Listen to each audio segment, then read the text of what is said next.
Researchers at Harvard Medical School have revealed how bacteria break through the brain's protective layers and cause meningitis, a highly fatal disease that often leaves survivors with serious neurologic damage. Typically, when bacteria enter the body, immune defenses spring into action to disarm the invaders.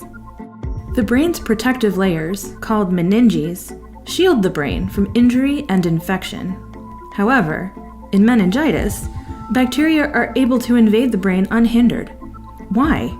The researchers found that in meningitis, when bacteria reach the brain's topmost protective layer, they release a toxin.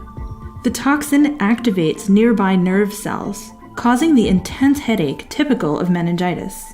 The toxin then prompts the nerve cells to release a chemical called CGRP. CGRP attaches to receptors on immune cells called macrophages, which typically disarm invaders and summon other immune cells to help. But CGRP disables these immune cells and prevents them from engulfing the bacteria and from sending the distress signal to the immune system. In effect, the bacteria subvert the brain's immune defense by hijacking the crosstalk between nerve and immune cells. And without the immune defense, the bacteria proliferate and spread into the brain. The work, which was done in mice, could pave the way to new therapies.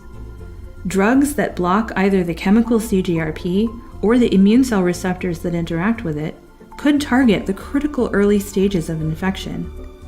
This approach could become the basis for much-needed treatments for meningitis.